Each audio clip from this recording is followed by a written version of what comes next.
Need a sink? Need a sink? Easy, chérie. I'll move out of your way.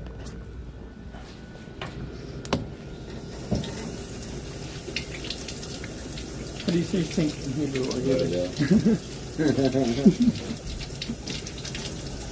Baseness. ¿Cómo se dice?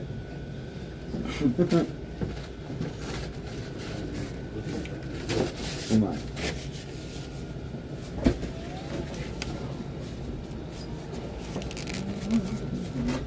My little aha moment from this morning was, it says Raki Shomer Lecha Ushmar Es Nafshech. What?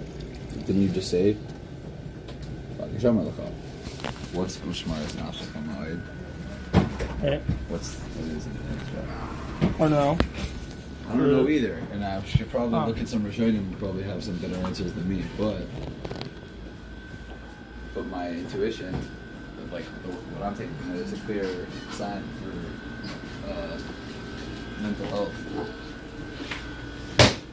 Like extra cautious. Yeah, like Raku Shomer L'chol, like take care of your body, like but like trust an option, you know.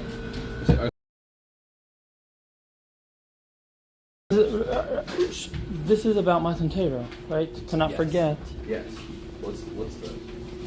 Like you showing the Chosh, Shmurna, You can only really remember clarity. Because how do you remember clarity? You weren't there. Were you there? Your body? I guess not. No. So how do you remember clarity? You have to be in a healthy state of mind. You're saying because I'm recalling. Then you are in a state where you're solving. Right. I could just leave my tail in here, honestly. And I'm good.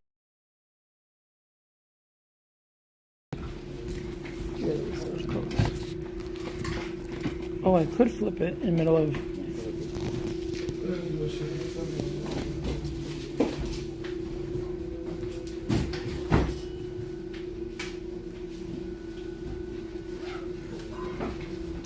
How's the coffee review?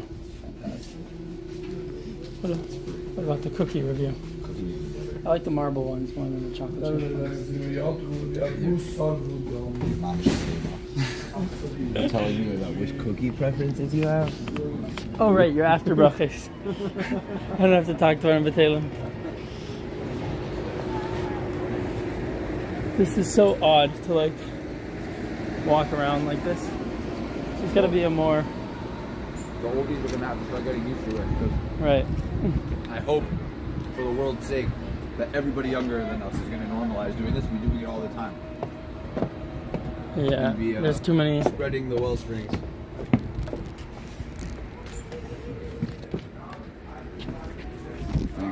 Truth is, I could just keep it on the other side.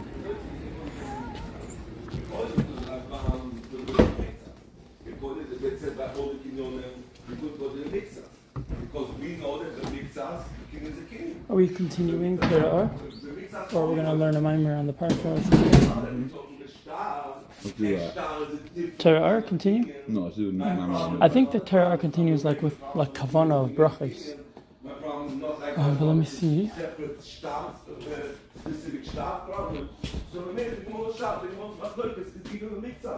A star is something that you meant to say. I don't see doubles. I'm not going to. So maybe even the mitzvahs is going to be the same shah. That's according to Tosus, and it's major. If the shah is going to be that after the mitzvahs or only by everything. So again, let's continue.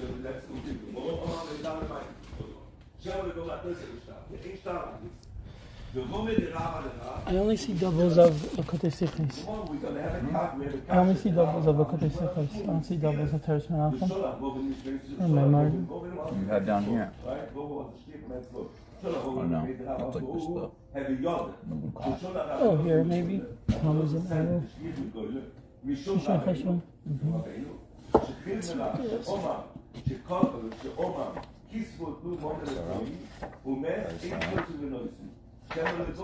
Oh, I started this, by the way. Yeah, me too. Oh yeah? You want to finish Yeah, that? I'm down. But I'm also like, Is the Achas I finished with Chazak? oh, there's Toldos. Now I'm not on the Toldos. Everything was nice and dandy. He gave everything. Everything was nice and dandy. But the Nasi, he gave Sorry, away. Chaya, He made sorry. a problem about the Shemara. The problem he added was peaceful. The minute he added peaceful, he said maybe he meant to say he wants to give him a Shemara Bishtar. But after Shemara Bishtar doesn't work. So mainly he sent such an alota. Long.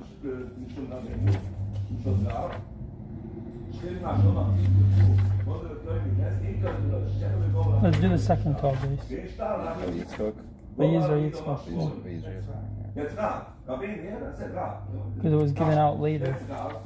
So they give it out Tavshin and Aleph. Oh yeah?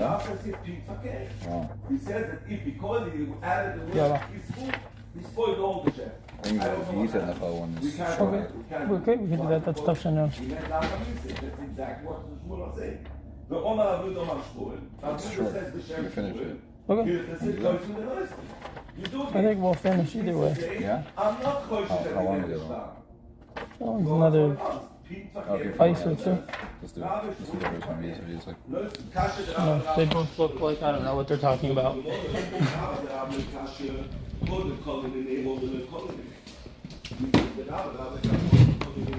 fell asleep listening to us. Oh yeah? I just went and skipped. I wanted to find the part where we crack up about Mighty Bread, Wonder Bread. Well, when you sent it to me, it was on that spot. Oh. It was pretty good sound, just for like a phone or whatever. Yeah, your phone's great. I just bought this. I bought this to be able to make more content. I don't need it on my phone. That's good. The best book is Oh, you don't want to put on the Chumash, I see. You don't want the Torah to support you? There we go. Okay. It's not the prettiest ever background. Why? It's half Sfarim. Yeah. This is battered up. Nobody knows what's in here. That's the vault. That's where they keep the special spot. That's For the grid. the Kabbalah spot right in there. You have to achieve a certain level of clearance. Okay. Vayizra? Vayizra? And he sewed. Be'eretzahi in that land. Yimsa, Vayimatze, Vashana, Ahi, Mea Sha'arim, V'yivaracheu, Havaya. And he found in that year 100 Yimsa, I believe or so. and it came out. Like, No, and he found. oh, and he found. Oh, It's just not, I don't think it's Vayimotze. Yeah, Vayimotze. And he was found. So Vayimotze is He found Vashana Ahi in that year. Mea Sha'arim. He found Mea Sha'arim. That's where my grandfather's from. He was the founder of Meir. He founded it. He found 100 gates and Havaya blessed it. Meir Sa'irim, like a value of, like a measure of how much land, how much yield. Sa'ar is a it's a measure. It's a dry measure. Right. Okay, very cool. 100 hairs. No, it's side rice. Yeah. That would be side rice.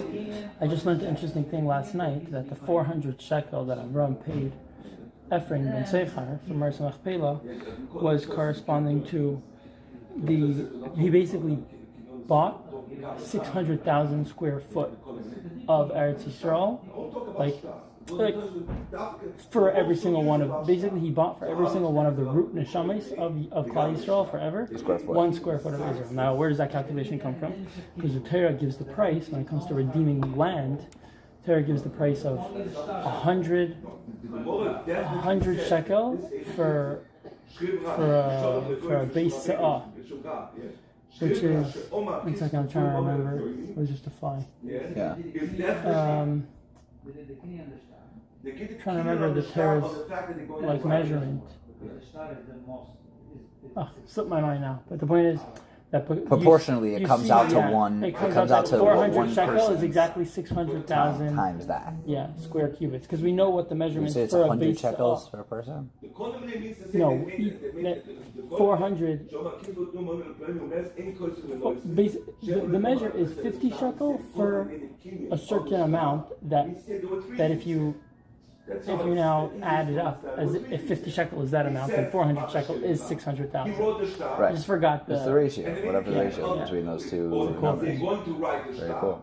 And he made them be So- Messiah, the king, to write. You know me and like this kind of stuff, but it was cool. Like it wasn't like we had to add or subtract or make like cheshbonis. It was just like a very clear like 400 equals this. You see in Torah. And if the star is the main part, So, it means to say he pushed away the Bible. Yitzchak sowed in that land. Even the column Little mocha accent. I saw you sprinkle that chocolate in there. I feel like coffee will send us straight to the bathroom. I might have to do that. Yeah. Yeah, so Yitzchak sowed in that land, the feminine, Be'eretz, and he found in that year, also feminine, 100 sarim. It's called acres or whatever. Measurement of land, 100 sarim I don't land. think it's even a measurement of land. I think it's a measure of the produce, of the yield from the land. Oh. It's like measuring what he, compared to what he sowed, Okay. he got 100-fold. Okay, and he found. Okay. This is what happens when you start a new parsha and start learning Chassidus on Sunday. It's like, I don't know these psukim. Right, I don't know if it's like, if I really did Chitas properly for years, I should be familiar. Anyway, but anyway, and then they should bless them. Okay. So, Zarek Lavin. Or I think it's like, and that he was blessed by Hashem. Like he saw clearly that he got so much more than he put in. That's what I thought. Hashem had blessed him. Hashem had blessed him. Right, now Hashem blessed him, Hashem had blessed him. Oh, great, because it's like But now that I was about to say, but you're on. Okay, but Tzarech Lahavin. So we have to understand. The Mizeh Shenemar Vayivarcheu Hashem La'achrei V'yimtzav Gaimer Me'asarim. This that we say that Hashem had blessed him, Hashem blessed him after Vayimtza, that he found the 100 Zarim. Mashma Vayivarcheu Hashem Hu Inyan Nosef Al Zeh Shematzei Me'asarim. So the Vayivarcheu Hashem is a additional Inyan over here.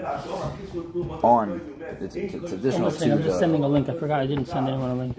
It's an additional point to him having found the 100 sarim of land, the yield. I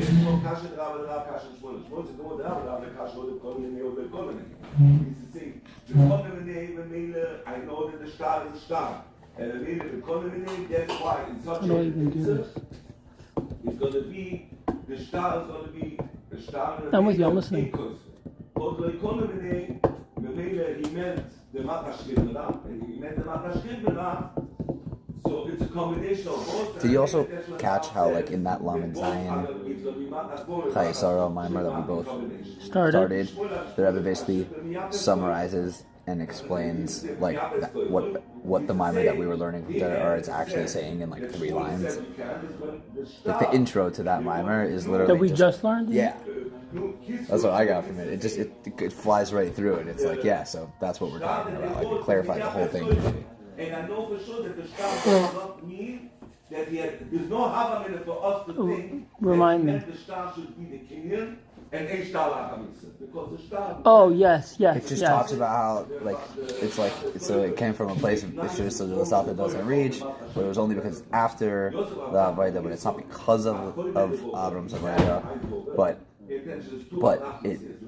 it makes it, but it manifests itself within a new opportunity for Avaida, so to speak. Like, that's why it's like the whole thing is for his son and for his son to marry Rivka.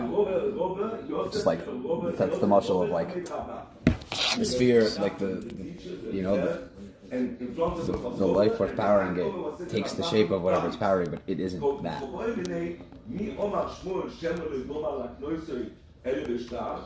I really like.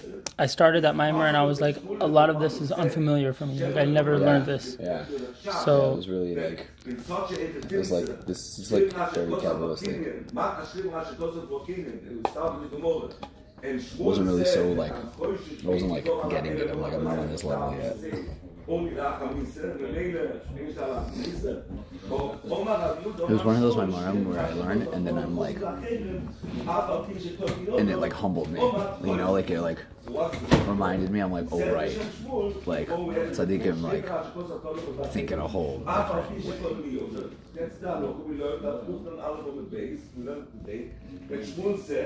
That the Schriftner that gave everything. You know what I mean? Gave everything. It's crazy. So you see that even when the kidney, what means kidney? God, anything. Right? But your blood, so you're the kidney, and Mele,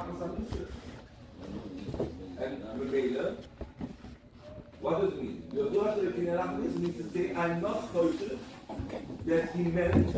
So you have to understand, right? What's the meaning of Vayvar Hashem? Right? And because it comes after, and you have to know why it comes after. It says, you know, Vayimsa Shana Mei Atzarim. And the kidney should be the main point. Right? Also have to understand. I don't even. The way you touched it the first time would make sense.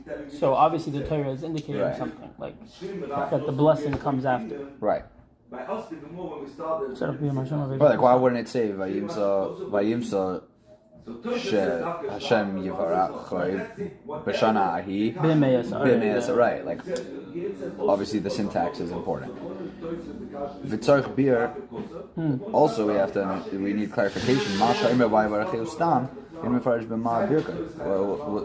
is it just a stam bracha? Like, it doesn't say what he blessed him with. So is it talking about the Me'asarim? Or is it talking about Sa'ar? Especially because it's coming back. I think it's a Sa'ar. Yeah, like right. Yeah, like what? Actually, Sa'ar is yeast, right? Like chametz. Sa'ar is like leaven. Yeah, like leaven, yeah. leavening agent. Why don't we just look? Sa'ar. But Sa'ar is also like barley. That's with an is that with an aleph? Yeah, you can consider Is it? It's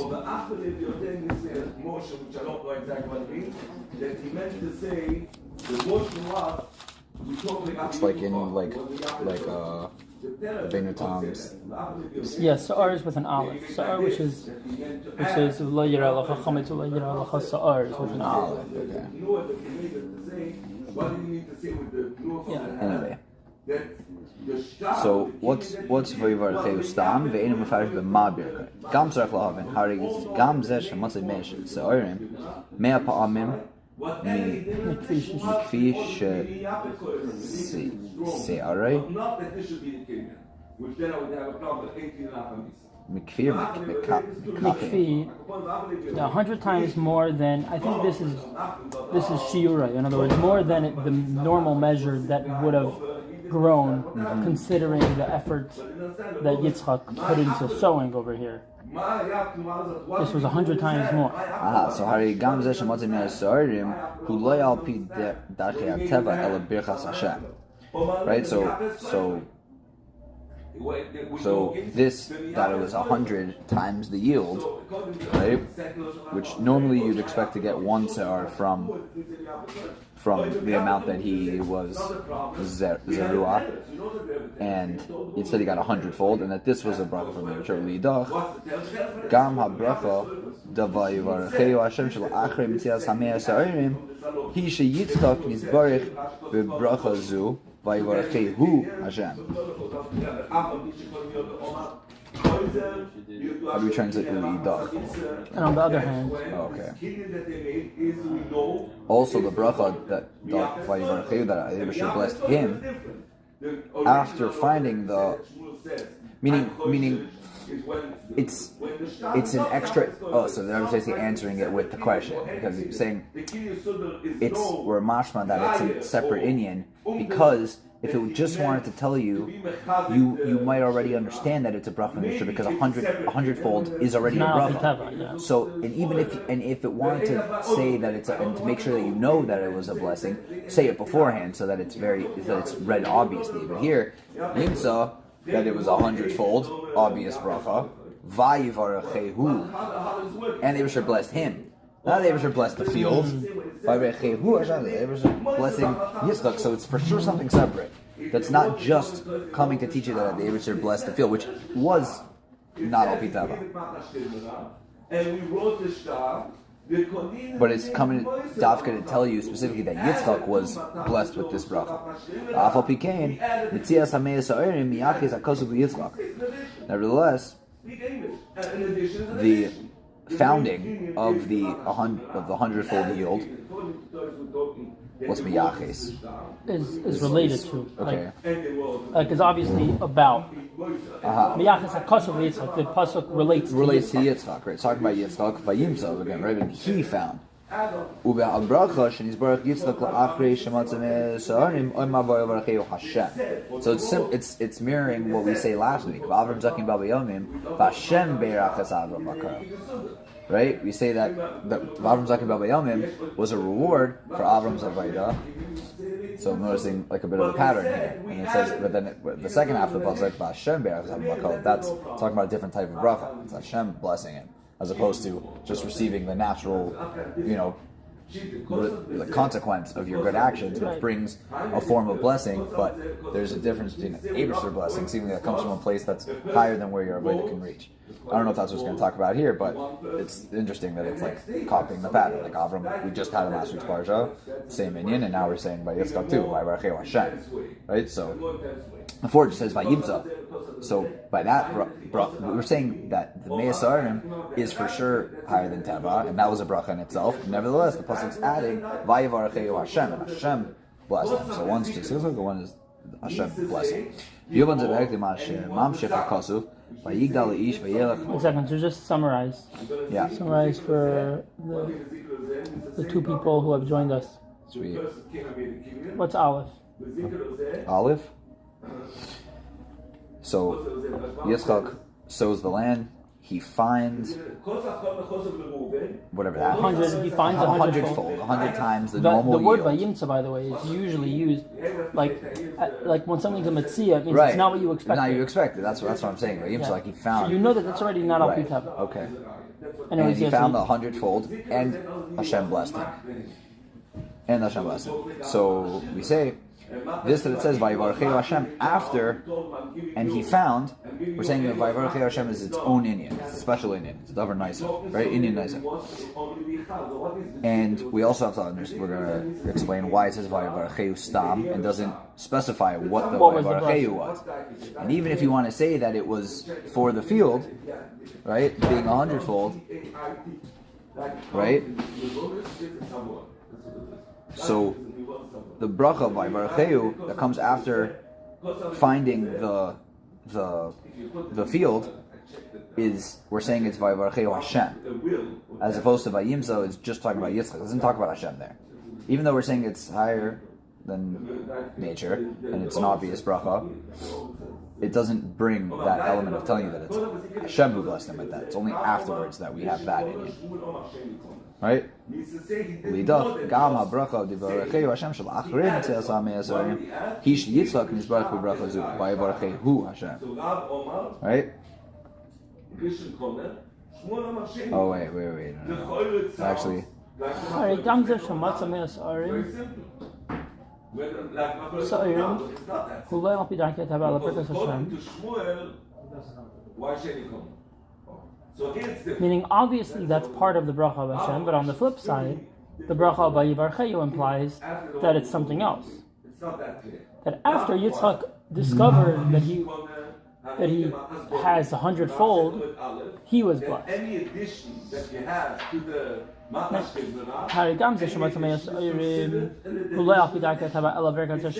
that's right, even though also this that he finds 100-fold is obviously the blessing of Hashem. It's not Alpi Teva.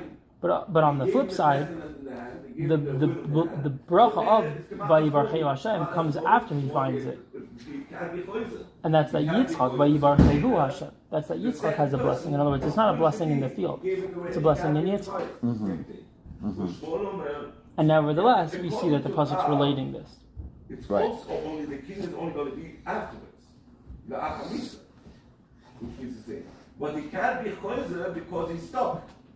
He gave it away in such a way that he can't be. And also, and then I think there's the second point that the Rebbe is saying here is that the first part of the pasuk we're attributing the greatness of finding the 100-fold to Yitzchak, whereas the blessing that Yitzchak then receives from Hashem we're attributing to Hashem. Yeah.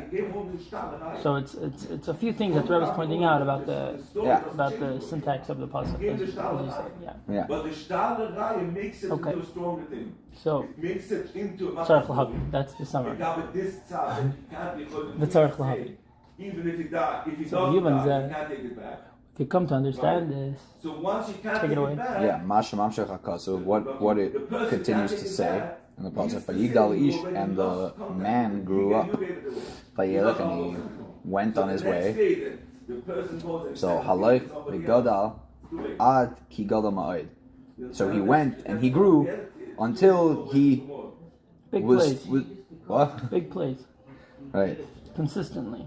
Ad Ki Gadal Ma'od, until he was well grown up. So Yidei Vayizra Yitzchak, through Yitzchak sowing, Nasa Hagdala b'Yitzchak Atzmai, it caused growing within Yitzchak himself. Vayigdal Ish, right? The man grew, not the field, not what he planted grew. Not only that, but he grew as a result of his sowing. Right? There's two concepts in this pasuk of Yitzchak sowing. Vayimtza, Me'asarim, Vayivarcheu Hashem, that he found these, he came across this mitzvah, this unexpected bracha of having 100-fold times, reward or blessing, yield in his field, and that the Eibishter blessed him, similarly with something separate. So this is all in regards to the yield of the field, right? Vayimtza me'asarim hu riboy muflag be'atvo atzma. Right? Vayimtza me'asarim, him finding 100-fold is talking about the multiplicity, right? The magnitude of the amount of the actual grain, just the physical produce, the yield. Vayivarcheu Hashem hu she makib tvuase b'damim yikarim. Shemaicher tvuase b'damim yikarim. And Vayivarcheu Hashem, and Hashem blessed him, that he was able to sell the tvua for a high amount. This pasuk comes immediately after Vayivarcheu Hashem of the previous pasuk. This pasuk of Vayigdal Ish. Right. I just chopped that. Yeah. Right. That's why we're understanding by prefacing Mashamam Shachakasu how the Torah continues saying this. Yeah. Right. So in order to understand this pasuk, you have to understand the pasuk that comes afterwards. You can't separate the two. If you want to understand this pasuk, you have to look ahead too. So now we're answering, at least on a simplistic level, a little shot at least, seemingly, what this means. Vayimtza me'asarim vayivarcheu Hashem. Vayimtza me'asarim is talking about that the field itself, there was a bracha that the field itself grew in. There's a high yield. It's a bountiful yield. Vayivarcheu Hashem, the added bracha on top of that is that he was able to sell it for a high amount too. As this furnace. Not only did he have a lot of product, he also had a lot of profit. ROI, yeah. Okay. You could say a lot of product in and of itself is a blessing. He could just eat all that grain himself and be fed for a long time. And here he's making even more of it. So now you could have that much grain and get more from it. So that's Vayivarcheu Hashem. It's added extra. So syntactically, on the level of shot. I mean, it makes sense, right? Good money. That's only Good. after the yield. Now Good sale. he was blessed that he could sell it, right? Yeah. Simple, makes sense. So Gagam Shekol Inyoni Avos, Befrat Inyoni Avos. Oh wow, interesting little note there. So of course, there's so much that isn't in the psukim. There's so much that we know from Medrash. There's so much that we don't know, Mr. Like right. I'm saying. So all the inyanim of the Avos, all the concepts of the forefathers, and specifically the ones that is mentioned in the Torah, Heim inyanim ruchni, right? They are spiritual matters. The mizeh, move on. From this, it's understood. Want to read the footnote there? 5? Sure. So lahayir mi. I don't know what that safer is. To Chaim, probably. Yeah. Parshas Vayechi, that tam bepashtus al zeh she'avos hayu royet zayin. So the reason, the pashtus, for what? For all of the for all of the inyanim of the avos being relevant to us. Well, for them being inyanim ruchni. We're explaining something related to that. That the reason B'Pashtus that the Avos were shepherds is, I guess, by understanding why they mention that the Avos. No, I think it's because they were shepherds. Well, let's see. The whole footnote. Because there's no worry when you're a shepherd.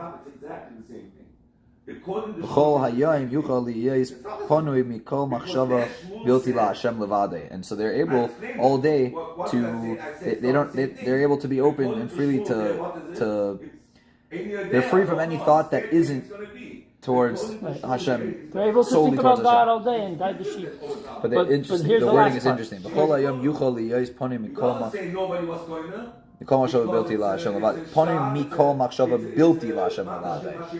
They're free from anything that would distract you from thinking about the Eibush all day.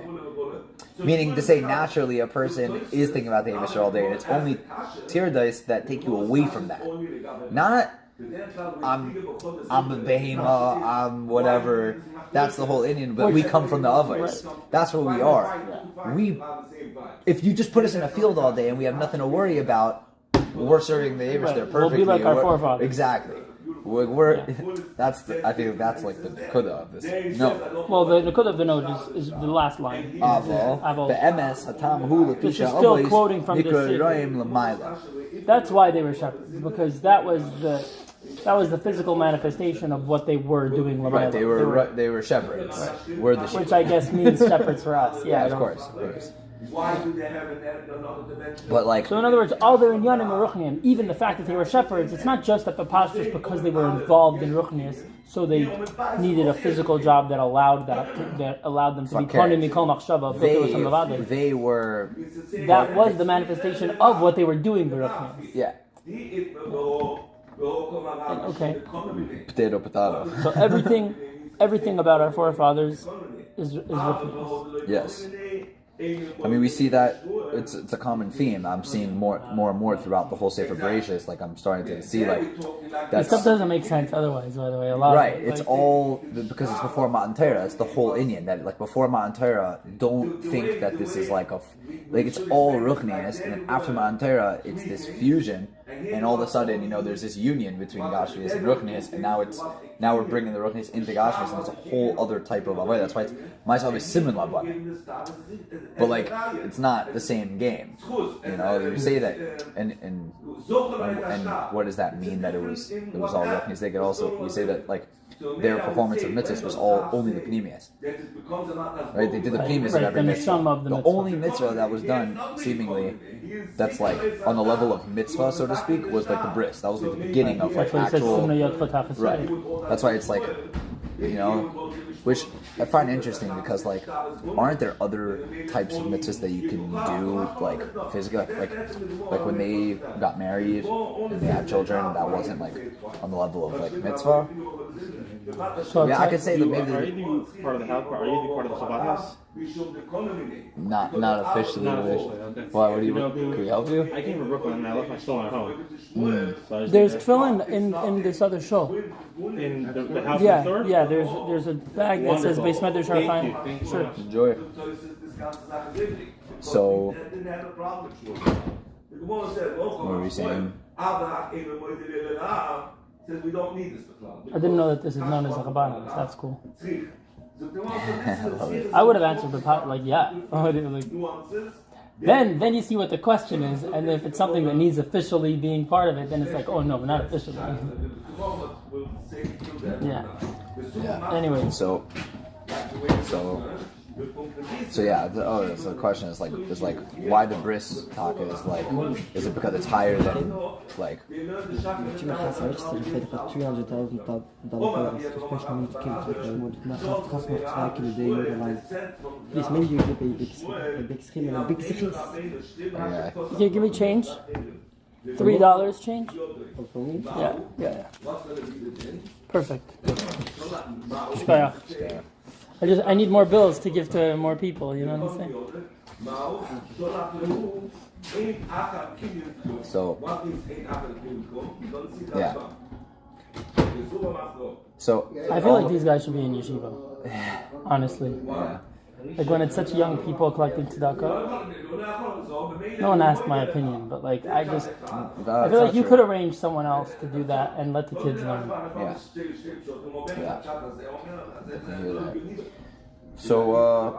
So we're saying all of the inyanim of the Avis are spiritual matters, inyanim ruchni, right? Mizem move on. Shebat vua di Yitzchak hayagam inyan ruchani. So from this we understand that when we're talking about the Tvua of Yitzchak, this blessing that his field was bountiful, that his yield, his produce, it's also talking about the Ruchni is like the spiritual bounty and yield of produce, right? Of his efforts. And the two inyanim, the two concepts and he found the bountiful yield and the Yibishter blessing that he had the profit, the schar from it. Right, so both these concepts of there being 100-fold yield and that he was able to sell this yield for a great profit are spiritual things. It's not just Nam the Yibishter blessed him with things. Right. It's a lesson for us in spirituality too, and even for Yitzchak. In a way, this is the Rebbe's comment on the Sfarna, who writes that the explanation of Yivarcheu Hashem is that he sold it for a high profit. In other words, the Sfarna is not coming to explain something in Nigla de Torah either. The Sfarna is telling you something Beruchnis, and we just have to understand what that is. Right. Like, what does he mean? Right. Nevertheless,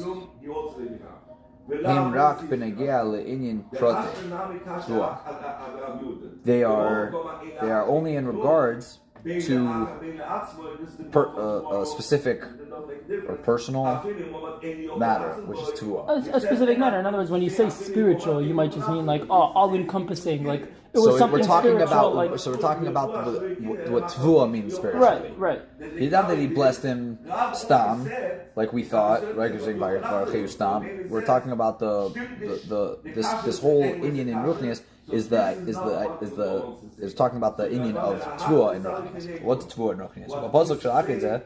And the pasuk that follows, Moisif through the service, the toil of Yitzchak sowing, Nasa Hakdala Gam B'Chlolus Inyana. It causes growth and extends into the general Indian. Right.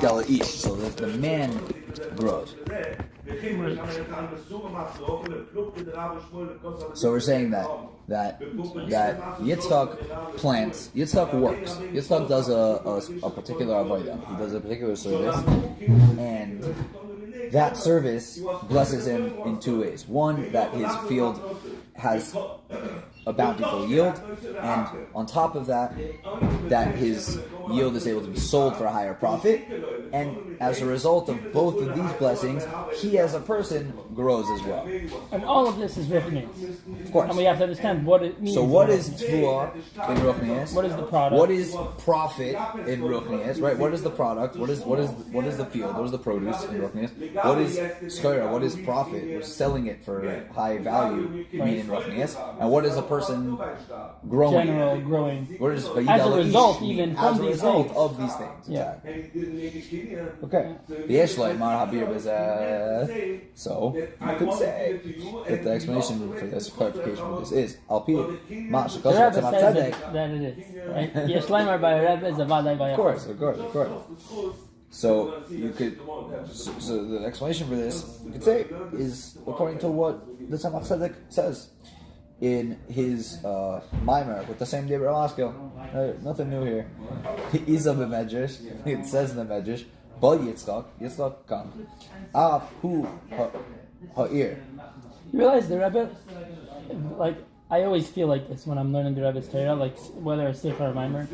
The Rebbe in theory is just saying, go learn this, go learn this, go learn this, go learn this, go learn this, and my addition is this, and Mashiach now. Like that's basically what the Rebbe says, and the Rebbe is nice enough to tell us, like, this is what's written, this is what's written, this is what's written. Yeah, he's a reminder. It's like Ezra. Yeah. Anyone who's the last is a funnel. That's Malchus, right? Malchus receives from all the spheres and then dishes it out to the world below it in the way that it's supposed to be received, right? It takes it all into one, and then, that's the whole thing. So what's the Tzemach Tzedek explained in his Maimer? That it's found, you find in the Medrash. Yitzchak comes, Bal Yitzchak came or comes. Af hu ha'ir. He was even lit up. I don't know. Bal Yitzchak. Af hu hey. I don't know. He was shining. I don't know what the Medrash says, but Yitzchak comes or Yitzchak came and he was shining. Yeah, Hair means like shining, but like giving off light. Yeah, shining. Yeah, shining, illuminating. He was luminescent. Shenemar. Or Zaru ala Tzadik. Zaru ala Tzadik. Yeah, right. The Tzadik plants light. Right? Or is the real tzaddik? Or light was planted for the tzaddik. Light is sown for the tzaddik.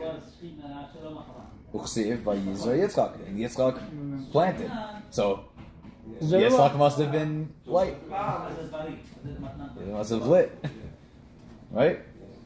I mean, Yitzchak was a tzaddik, Yitzchak planted, and Arzaru tzaddik. Yeah. I'm not familiar with the Medrash, but yeah. The Medrash is correlating the Vayizer Yitzchak. What about I knew Shehazuriya Shezera Yitzchak, that this planting that Yitzchak planted, who Arzaru tzaddik, that was the light that the tzaddik plants. That's what it's talking about. Arzaru tzaddik. The light planted for tzaddikim, right?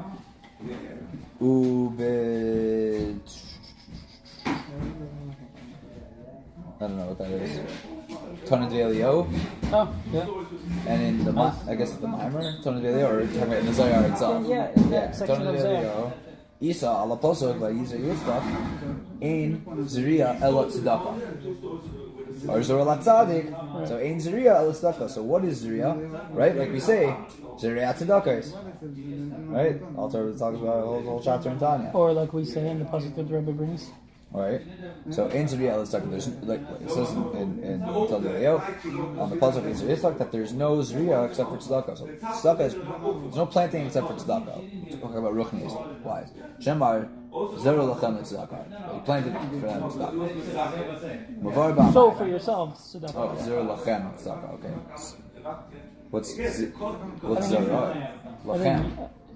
So for yourself, tzedakah. Oh, zaru. Yeah. Right. So that's plural. Mavar ba Maimer explains in our Maimer of the Dima shekos b'Tan Velio shevayizer Yitzchak hu tzedakah. That what it says in Tan Velio that and Yitzchak planted is tzedakah. Koi gam al kol hamitzvah shenikra b'shem tzedakah is also coming to.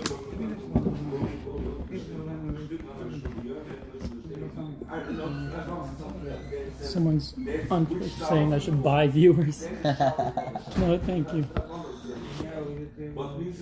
Hopefully, if we plant with earnest work, then we'll have a bountiful yield and a bountiful profit. So, And then be blessed by Hashem.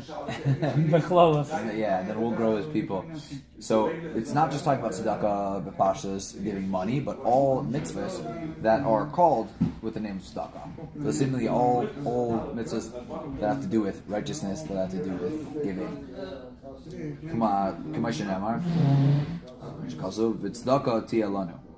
And it should be for us as righteousness, as tzedakah.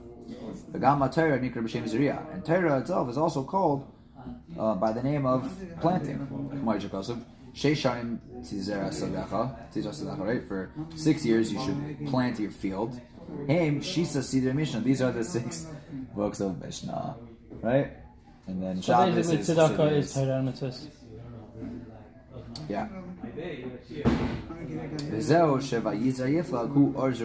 And this is that Yitzchak planted is the light that is sown for tzaddikim, or for the tzaddik, or for the concept of righteousness, for tzaddik, for right. What is a tzaddik? Tzaddik isn't a person who is righteous. Tzaddik is righteousness embodied.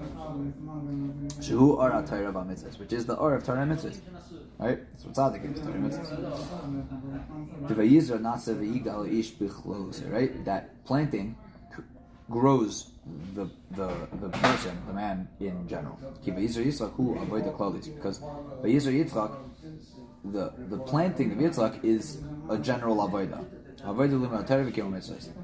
The avodah of learning Torah and fulfilling mitzvahs. So we're kind of answering our question here, because you might think that like when it says field and schayra, whatever it is like a specific thing in Ruchnius. So like what's the meaning of planting? So we're saying no, that itself is a closed thing, because it's talking what's the field? The field that you're planting, that's just the or zerua tzadikin, or zerua is Torah mitzvahs. So it is a closed thing. Right. That's why it doesn't specify how he was blessed. Right? It's just meaning because it's a ruchnistic thing in general. So as far as following the mushal, so to speak, like okay, his field was bountiful, so he sold it for higher skara, and then but v'yigdal la'ish, and then the person grew. All right, and it's still been a gea to the Inyan Prati of Tavua, because what he was planting, what's the product? Baruchnius is Torah and Mitzvah. Right. Right. So the two concepts that we say, right, of the bountiful yield and the profit from that, Hamin Yonim Klodim, are general concepts. Right? That just as now we've clarified that Tavua is generally speaking about Torah and Mitzvahs. Yeah. It's tzedakah, and tzedakah is Torah and Mitzvahs. Right? That just as the avodah of the Yitzchak Sod is a general avodah, like we just explained. So too, the things, concepts that were drawn down from on high through this service are also general ideas, general things. Right. He wasn't selling one product at Amazon. He was invested in Amazon to bring it way back down to Asiya Gashmi. Yeah. Meaning it's a specific thing, but that specific thing is a general thing. Mm-hmm. So the Tavua represents all of Torah and Mitzvahs. Fine. And it's explained. Let me take you over though. Yeah, sure. Don't mind. Yeah.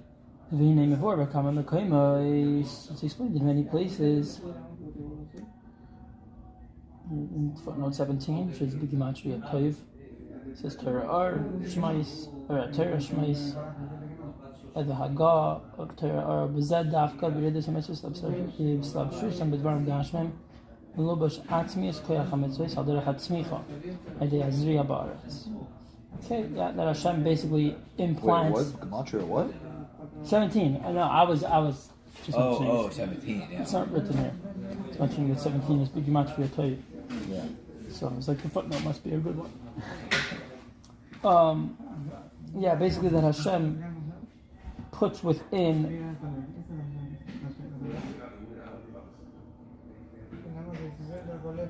Gashmias is the essential power of the mitzvahs.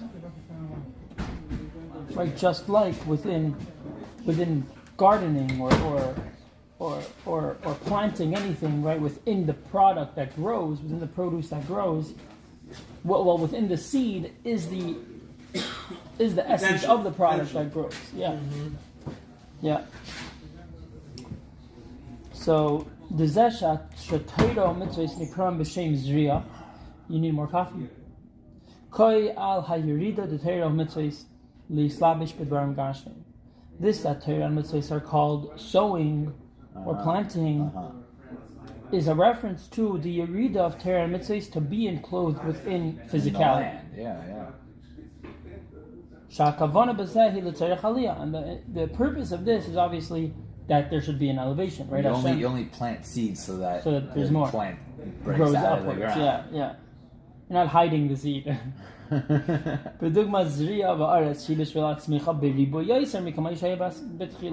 as you said. But so we need to understand, according to this explanation of why Torah mitzvahs are called Yerida, of why Torah mitzvahs are called sowing and planting is because there's a Yerida into Gashmias in order for it to grow more, right? You have to understand, Halashin Zriya of Torah mitzvahs Shaykh Nigel HaKadosh Baruch Hu. To plant Torah and mitzvahs, we don't do that. I'm not the one putting Torah and mitzvahs in Gashmias. Hashem did that, and gives us the Torah. And like you said, by Matan Torah, there became this fusion of Gashmias and Ruchnias because Hashem allowed for this to happen, and now it's our responsibility to reveal it by using Gashmias. But I didn't infuse that ability within Gashmias. Hashem did that. Yeah. Or maybe where we're going to go with this is say that when you do it, you're really like changing it. But let's see. Spoiler alert: you're really one with God. So what God does, you do, and what you do, God does. Well, yeah. Heard that one. So we have to understand. It seems like to call Torah and mitzvah sowing it only really works about Hashem. Shahu hayred the Torah mitzvahs lamata. He was the one who brought Torah and mitzvahs below. Doesn't seem to be fitting to say that when I do Torah and mitzvahs, I'm planting the ruchnis and gashmis. No, I'm revealing that's the case, but I'm not making it that way. Right, like Or Zaru al Tzadik makes sense. How are you going to say that Yitzchak is doing Or Zaru al Tzadik talking about the understand? Now we're saying, but Yitzchak is Or Zaru al Tzadik. Like, no, maybe like the field growing was, but that, that's after the fact of Yitzchak doing the Avodah. So, it seems like and so how could it be a lesson for us? Like, obviously it needs to be related to us because Hashem's telling it to us in Torah and we're supposed to learn something from it. And from this pasuk, as you just said, right, that Yitzchak sowed, move on, shegam kiyama Torah mitzvahs de adam hu hi yeridu l'tzarech aliyah. We understand that simply fulfilling the Torah and mitzvahs is also Yerida l'tzarech aliyah, just like sowing. So what's pshat? So the explanation is we can understand this according to, again, I think we're quoting from the Tzemach Tzedek's Maimer. Yeah, what he writes over there at the end. Oid pirush bar zura l'tzadik. He gives another pirush, another explanation on this concept of the light sown for tzaddikim. The inyan hazriya. Who lizraya ben nefesh Bahamas? Ooh, I love when me and you learn about nefesh Bahamas. I want to implant in my nefesh Bahamas the intellect and emotion. Let's translate it like that of my nefesh alikis. I want my animal soul to be infused. I want to implant in my animal soul the intellect and emotive qualities of my godly soul.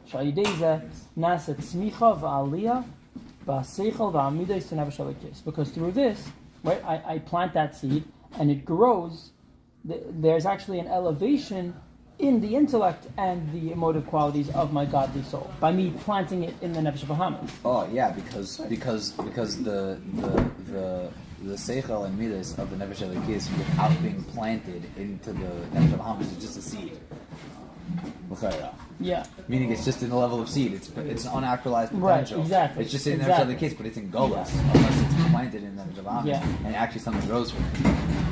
Right? That's the Gashmas here. Otherwise, okay, your Kelik Elikami Ma'am, which is one with the Ibishter, but has no effect on Nefesh Bahamas, but it's just a seed that hasn't sprouted yet. Yeah.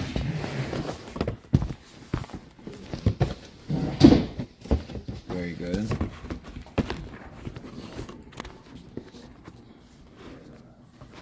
These are not tzmicha v'aliyah b'seichel Nefesh Elikis.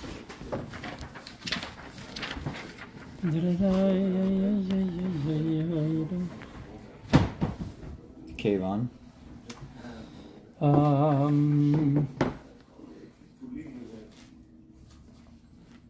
The Kevon Shashayrish Nefesh Bahamas Hulamayla Me'ashayrish Nefesh Elikis. Right, as we're actually going to learn very soon, right?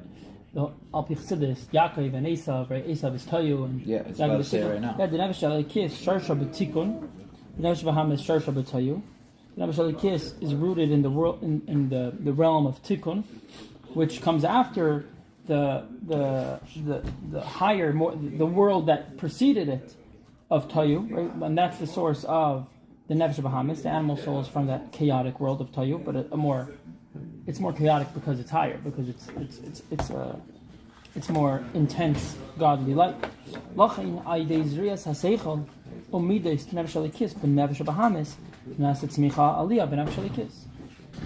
other words, it's only by like you said, the Nefesh Elikis by itself, the Seichel and Midas are just a seed. It's just a potential for the growth. Yeah. But the growth can only happen with the help of the Nefesh Bahamas, the land, which is rooted in the higher. You need to put the seed into the land. Yeah. Otherwise, it's just a seed. It's going to stay a seed. Right. That's why the land. I think the mashal helps us a lot actually, because the seed. Where did the seed originate from? From other produce that came from the land. In other words, like what came first, the seed or the produce? Same as chicken. You know.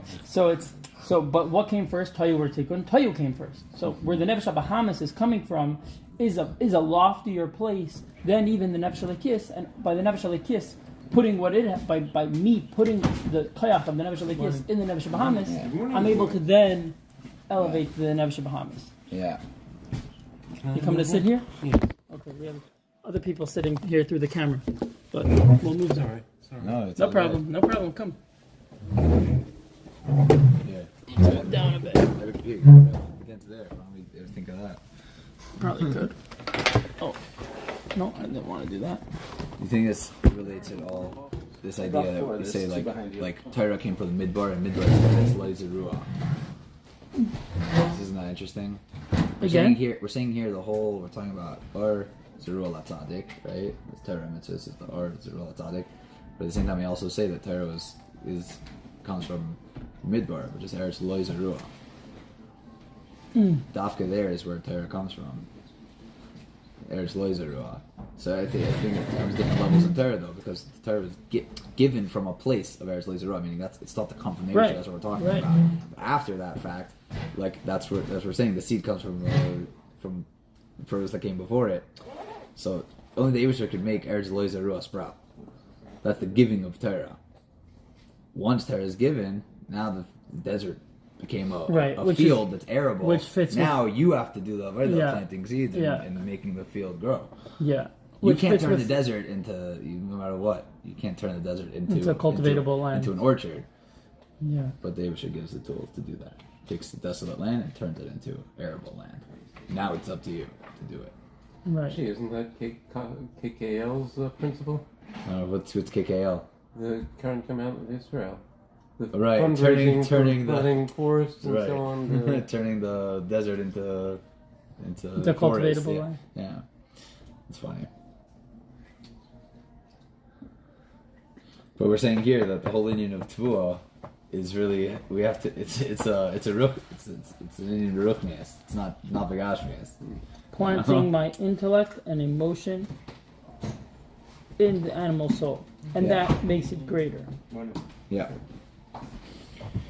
So because the But that doesn't mean converting the intellect and emotion of the godly soul into an animal soul's type of. why of, not? No, meaning For sure. Just in a way of Torah mitzvahs, which is right, Ratzon right, in Slavish in Yeah. Gashmis. yeah, Of course, in a Nefesh Bahamis way. That's the whole point. It's just not a Yitzhahara way. For sure, Nefesh Yeah, Bahamis yeah. way. no, for yeah, It's yeah, having Yeah. a Nefesh Bahamis Geschmack and Right. all of it. right. You know, it's not. Is it really even planted? And is it really growing? The Vigdal Ish, if like it's just like being forced, or you feel like it's by rote, or it's like I feel like- fulfilling obligations. Like in most things, or like in everything, it requires a healthy nefesh Bahamis to do this. yeah, Like bittul itself requires a healthy nefesh Bahamis to be Yeah. mevatel. Like you Shmaras have to have nafshecha some me'oid. sort of ego to shmaras nafshecha me'oid. Me'oid. Yeah. yeah. Well, also Sharnav's come Oi, right? Raki Shama Lecha. This is funny, right? Rock. It's like only Raki Shama Lecha. So what, if it's rock, if it's only this, Ushmar Nafsham Right, Oid. right. But so it's only this and seemingly the same thing, Interesting. but more. Well, Yeah, it's we in should the look that Ma'od up. in We should general, look up right? what Mefarshim say about that pasuk. Like that's in the Ma'od in general, right? Where else Yeah. in Ma'od? B'chol Me'edecha Right. is Ma'amayincha, higher than, yeah. but in Mesiras Chassidus, Nefesh, it's higher than everything. It's Me'edecha is with your capabilities beyond. Right. All your kochos. Yeah. Kochos piniyim.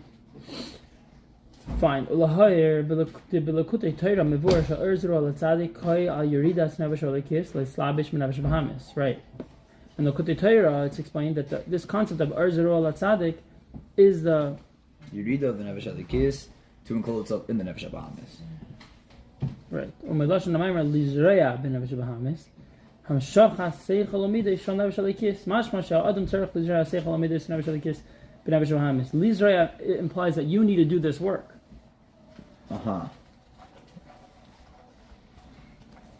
Yeah. So we went from being shepherds to gardeners.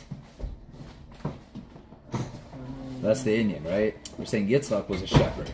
Mustama, the Well, we always for spoke about the shepherds. shepherding because we're trying to say that all inyanim were ruchniim. Right. Right. So we're saying The fact that he's getting involved in doing this exactly. is That's usually what we're saying. significant. It's why isn't why aren't we talking about him Look at the sheep. or whatever? So right, he was a Yeah. shepherd. So that like that's what he was. But here we see that Vayizra, like that's why it's saying it's specifically it's we have to take note of everything it mentions in Torah about all the things of the Avos. The Torah is coming to tell you specifically, like he was a shepherd. He thought about the Eibusher all day. Okay, no. But that's not planting the Seichel Midas of the Nefesh Adikis into the Nefesh Bahamis. That's being a shepherd isn't doing that. Going and planting is doing that. The Avodah, working in the field, is doing that. And that's V'yigdal Ish. There's no V'yigdal Ish just being the shepherd wandering in the field all day like, oh, Eibusher tripping on Eibusher. That's not V'yigdal Ish. Right, The only, right. only V'yigdal Ish, V'varcheu Hashem, and the Teruah Right. growing 100-fold after you plant. Right. It's not the avodah of Otherwise, a shepherd to go plant it's like, seeds. come, let me show you how many seeds I have. Right. Right. Wow, look at my storage house full of seeds. Seeds are so cool. Right. Storage house. Right. Yeah, it's the organelles. You know?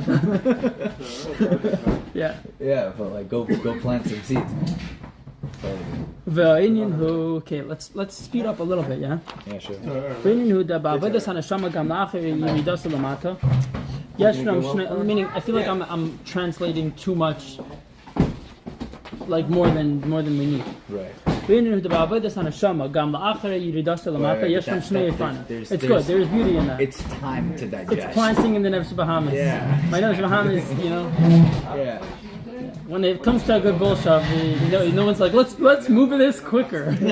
let's talk these Doroim quicker. Let's get through them. We got stuff to do. Alavai. So we're so funny.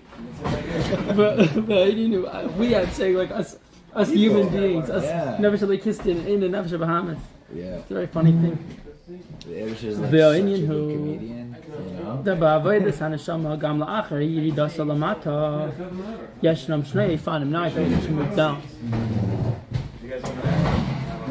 That was Let's kind stop of maybe by this ice because it's gonna be Oh, like really? 10 o'clock. Okay. Yeah, I want to go to the bathroom, David, and like maybe we could pick up a little later. Yeah. Are you driving back to Kanais today? Yeah, I think we're gonna I arrive. always look like I've had one, yeah. Whether or not I've had one, I always look like Well, I've we'll had be in Kanais this one. I week, start off so looking like a mess, and then it's a definitely. question of You where will be coming over, Mr. Shem. Ve'inin hu ba'avodas haneshama gam la'acher yirida salamata yeshnam shnei fanim. Everything you go to the bathroom. Okay. You can't like. Where is my water bottles? There's one over here. You go out the second door, yeah. And look right to your right. I'm gonna get a coffee refill.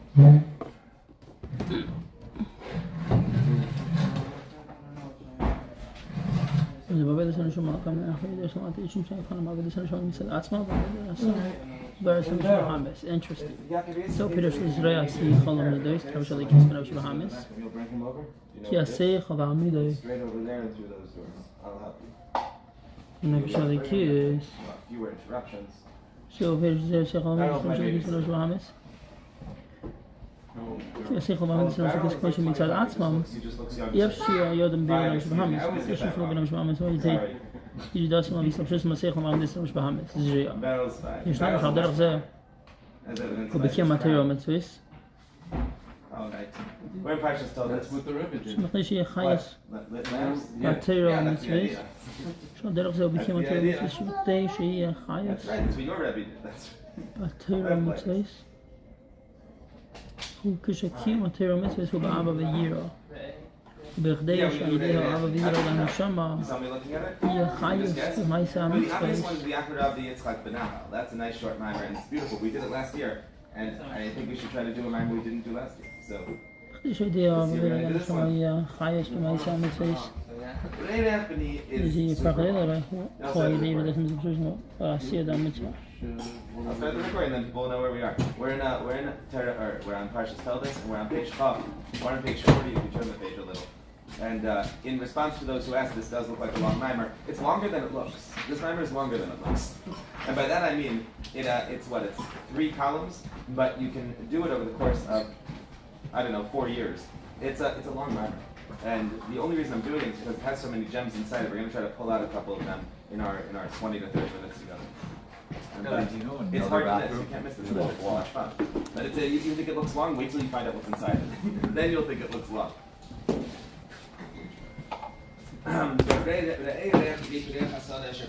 Why that's taken? This story of Yitzchak and Esav and the wolf Yaakov. walk. Yitzchak's eyes have gone bad because of the smoke of the incense that Esav's Here, wives have been burning. Huh? So Esav's Actually, yeah, downstairs. Oh wait.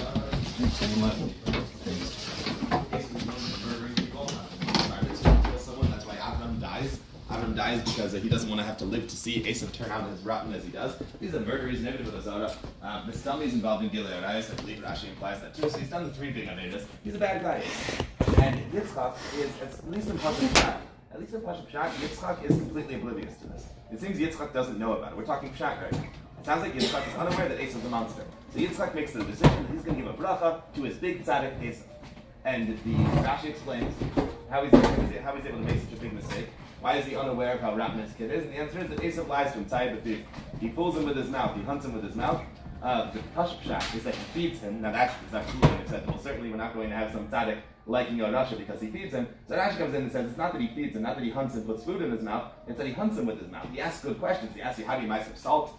He asks him these real deep, intricate questions in Torah as a way of fooling him into believing he's a big tzaddik. At the same time, we are supposed to believe, at least in Rashi's Pshat, that Yitzchak was somehow very seriously fooled by Esav, who we know is a murderer and is involved in Gilead Arayas, is involved in Avodah Zarah. So he's a...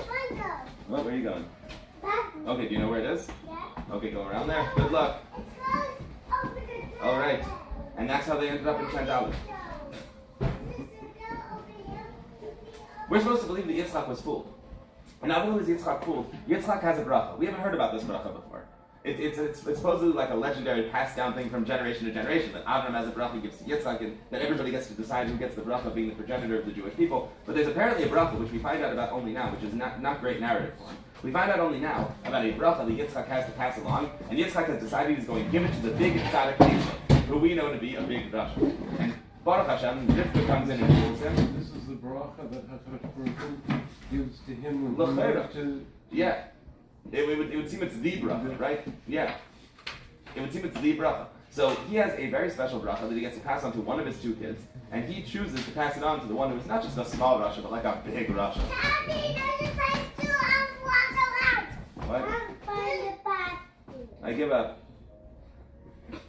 I'll be right back.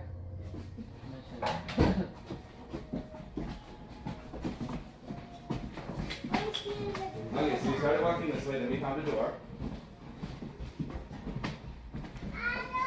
Then we go through this door.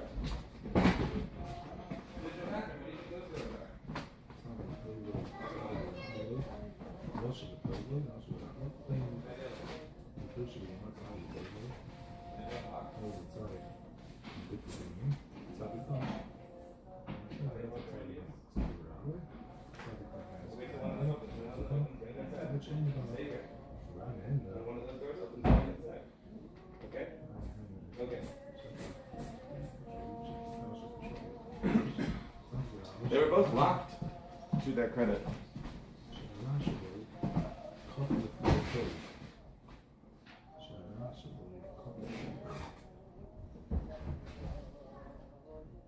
You were saying that Yitzchak has decided to give the bracha of the Bechorah to his Yitzchak decided to give to Russia. And Baruch Hashem, we have Rivka come in, and Rivka says, no, we're not going to let that happen. I know the true identity, so Rivka's a lot deeper than her husband. Rivka recognizes that there's a Russia here, and that the bracha can't go to this Russia, and she dresses up Yaakov in an outfit, and she cooks food, and she tricks Yitzchak, and Yitzchak is indeed fooled. Not only is he fooled, he's super fooled. Because when Yaakov walks into the room, he smells the smell of Gan Eden. He says, I'm smelling the smell of a field that's been blessed by Hashem. And Yitzchak plausibly thinks that that is Esau. He thinks, I figured this was just what Esau smells like. The murderer, it smells like which is also just the enormous obliviousness of Yitzchak, right? That's the Havamina. He seems to be incredibly oblivious. How does he not realize this? And in the end, he feels Yadayim, and he says, Akol Kol Yaakov Yadayim Esau.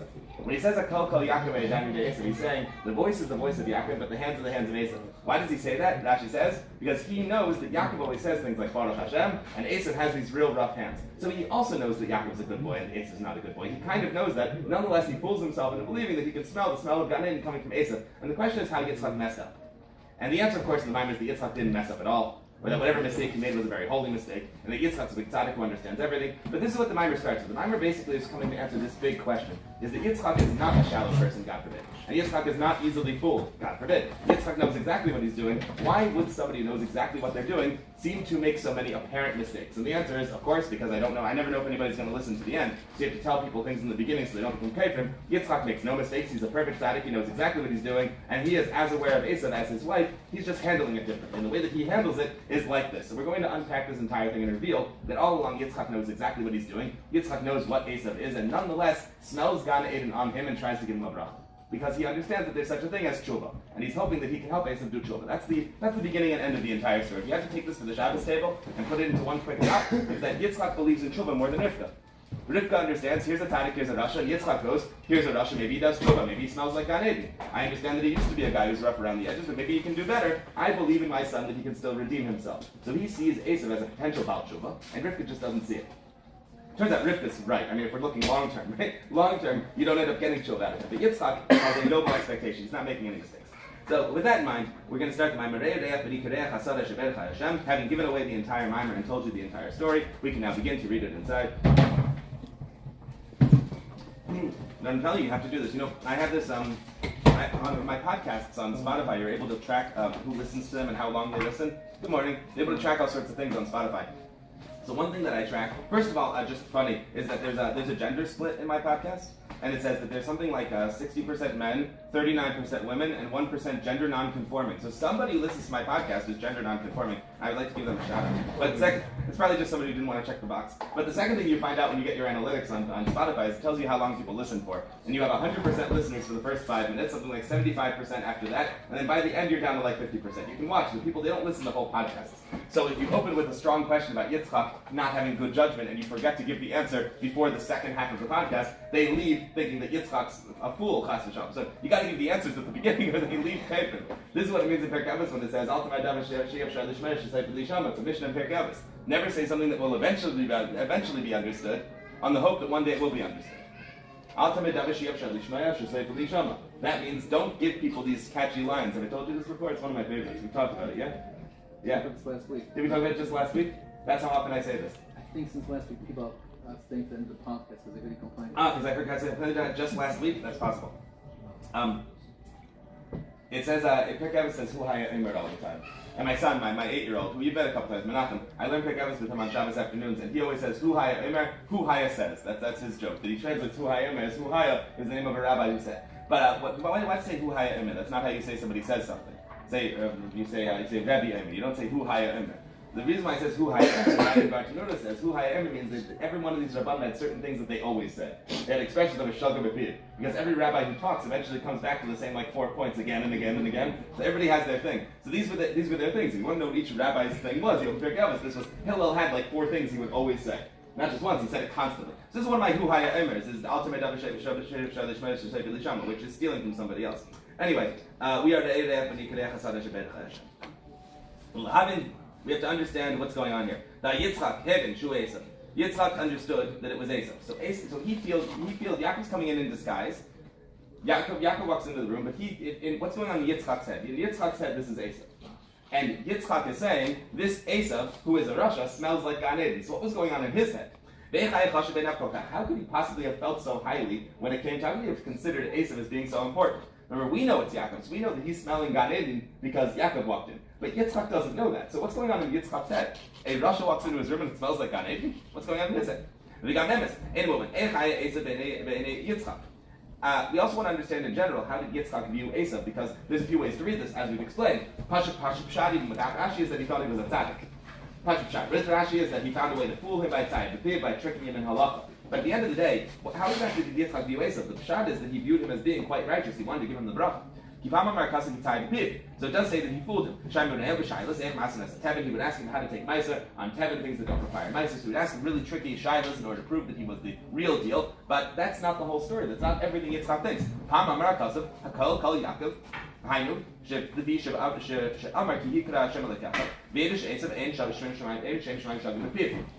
What it means is that he also understood that Esav was a Rasha. If you want proof that Yitzchak knew that Esav was a Rasha, all you need is to tell, yes, good job, come on, sit down. That door is still not open. Okay. And someone doesn't know the button. Both of them, okay. Then you just have to wait then. Yeah. So go wait. Is it too far for them to go around to the... They'll never find it. They'll never find it. Besides, this will keep them busy. They'll get to watch the 2 bathrooms. Question is how long you can hold out. I guess we'll find out.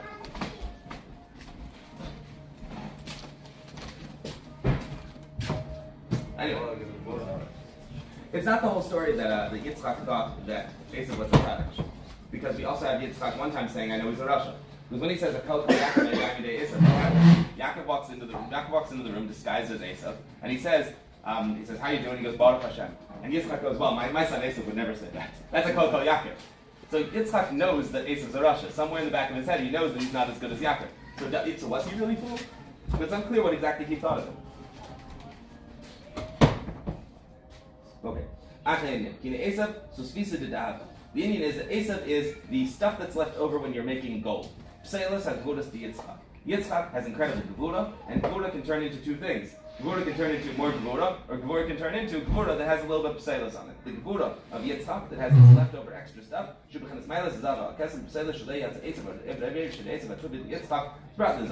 the head of Esav is in a turban. It's sort of wrapped in the turban of Yitzchak, which means that there's something that Esav has in common with Yitzchak. To unpack this a little bit, outside of what the Alphabet is doing here, what's done in other Maimarim, is that Gevura has a positive side and a negative side. People generally think of Gevura as being a negative thing, but they're wrong. Gevuras are incredibly powerful. You definitely want Gevura.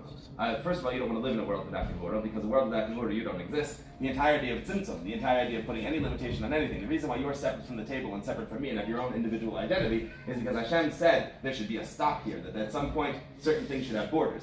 The reason why we call Hashem Shaddai, which is Shaddai, I'm allowed to teach, I'm allowed to say God's name. The reason why we call Hashem Shaddai is because he's the one who said die, the one who said wait, stop right here. Water shouldn't go on the dry land shouldn't encroach on the water, you shouldn't encroach on the table, the air should be separate from you, your cells should have their own individual identity. You exist because Hashem says stop over and over and over again. Everything that makes things exist. If you want to go back to basic biology, the thing that makes life separate from normal chemical substances is that it's cut off from the rest of its environment. A cell isn't a cell until it's separate from the environment that it's in. Membranes are a symbol of Gevura. That's right, membranes are the original symbol. That's right, that's exactly what I was thinking. The original biologic Gevura is a membrane.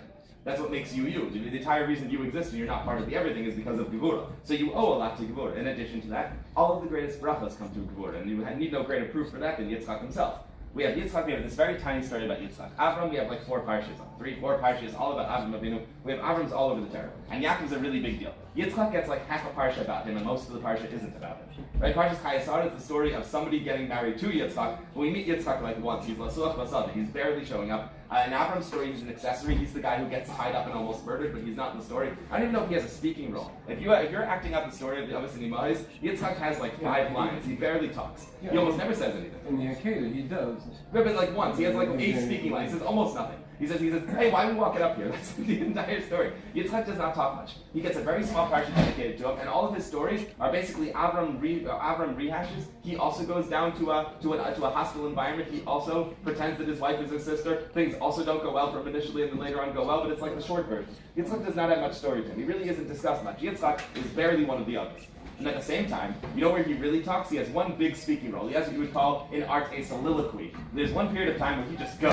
And it's when he gives the bracha. When he gives the bracha, his bracha is longer than anybody else's bracha. There's no bracha in the Torah as long as Yitzchak's bracha. Bracha of Yitzchak Lachav is incredibly long and incredibly powerful. Every line of it is every bracha anybody could possibly want. So Yitzchak doesn't talk much, but when he does talk, the strongest brachas in the entire Torah come from Yitzchak, who is the symbol of Gevura. What Gevura is b'tzumtzum.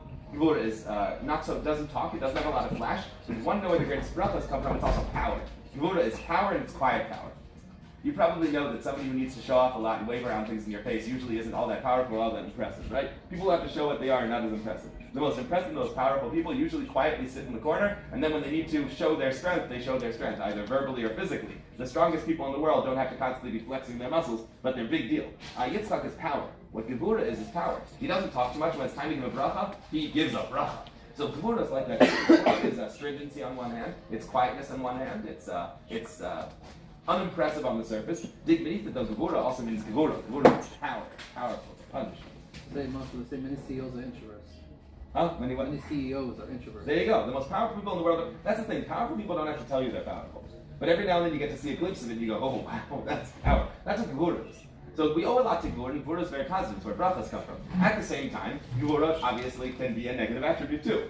Generally speaking, we want to avoid Gevura's cautious. We don't like very strong Gevuras. Because Gevura is also very exacting, it's uncompromising. Gevura does not forgive very much. Gevura can be violent. That psalus of Gevura, the negative aspect of Gevura, which isn't a bracha, which isn't a separation, which isn't a membrane, Gevura used as Gevura kasha, pure negative Gevura, is what Yitzchak gives birth to. Yitzchak gives birth to Esav, who is also Baal Gevura, just like his father. And Yitzchak relates to Esav. The reason why Yitzchak relates to Esav is because they're both Baal Gevura. But one of them is Gevura de Kedusha, one of them is Gevura de Kulva. So obviously there's not a good morning. Obviously it doesn't work. But in any event, that's what he's saying here. He says that Esav is Susvisa de David Pselis at Gevura de Yitzchak. He's the leftover Gevura of Yitzchak. He's the bad Gevura. Don't forget. Gold is better than silver. At the end of the day, he holds Gevura inside him, but he holds a very damaging Gevura. You get the head of Esav from this Benapra. I debated whether we're actually going to discuss this. Why don't you go into it? I was going to skip this section, but I'm feeling Kabbalistic today. You want to do a little Kabbalah? Mesha, should we do Kabbalah today? Mesha says yes, so we're going to do a little Kabbalah. I see that there are 10 spheres. This part is not too much Kabbalah. There are 10 spheres, right? 10 parts of Kedusha. There are also, lining up against those 10 spheres, 10 kisrin de mesabusa, that is crowns of impurity. And that would be the negative sphere. So on the flip side of the positive spheres, you have chesed, you have chesed klipa, you have gvura, klipa, tferes, klipa. That lines up with all of the spheres. So all the positive spheres have a flip side to them that's negative.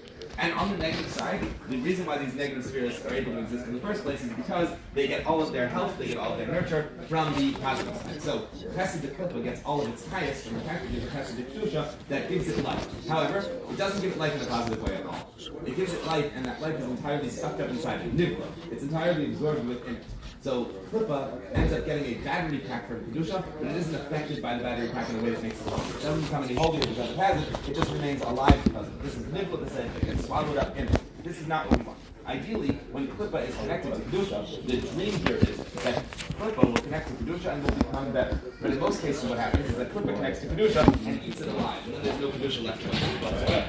Or there's kedusha left just enough to keep it alive, but it doesn't change anything. That's a disaster. That's the fear of shlichus, right? The ideal is that a shliach goes out and he sees the world around him and everybody else is more from. The possibility is that a person does yes. It was open anyway. Fantastic. You want to sit down? Here, come have a seat. Welcome to the share.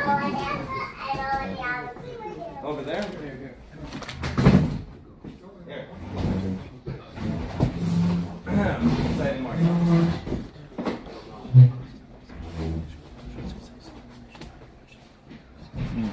This guy is so he gives a shit. We talked about He speaks like it's a podcast already on we probably talked about before the very idea. eloquently. I don't know what his name is.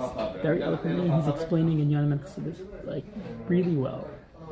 You know, Apparently he has a I do a lot of podcast. quick episodes. So, on one hand you have to make a friend. At the other hand, the This quick guy episode should be says, live streaming. when you're He should choosing get your into friends, it. choose them carefully. You're not allowed to be friends with a Just listen to a little Rasha. bit. It's like Now, what's a Rasha? What's a Rasha? No trick questions. sick Rabbanan. Somebody does Avedas, right? Okay. So you're not allowed to be friends with anyone who does Avedas. Does anybody know how this is supposed to work with shlichus? The Rebbe sends you out to a community that's not quite from, or you meet people in your workplace who are not yet from. Not a virus. And your job is to become friends with them, and then to bring them close to Yiddishkeit through Avos, right? You use Avos Yisrael. You love another Yid, and by Avos Yisrael, by becoming close with them, and becoming friends with them, you're able to change their lives. Doesn't it say in Pirkei Avos, Al Tischaber L'Rasha? I mean, cards on the table. You're not allowed to violate a mission in Pirkei Avos because you have some sort of divine mandate. Al Tischaber L'Rasha is a din. Worried about this? Are you worried?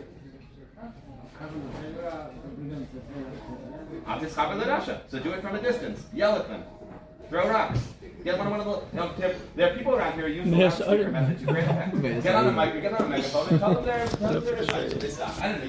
You can't close that either. How do you make? Look at the example Yeah. of Rev Shlomo Karl that See when it doesn't work. That's when it doesn't work. And There you go. Friends, you is a real concern. There you go. also see what the excess of Hesed Right. unmarked by Good morning. Do you know the main vehicle for bringing people close to the Yiddishkeit has always been Shabbos meals. It's always been meals. It's not really shul. You make a shul, people come to shul. But anyway, it's fine. The main vehicle for bringing people close to Yiddishkeit has always been bringing them into your home and having them interact with your family. That's 100% of the time.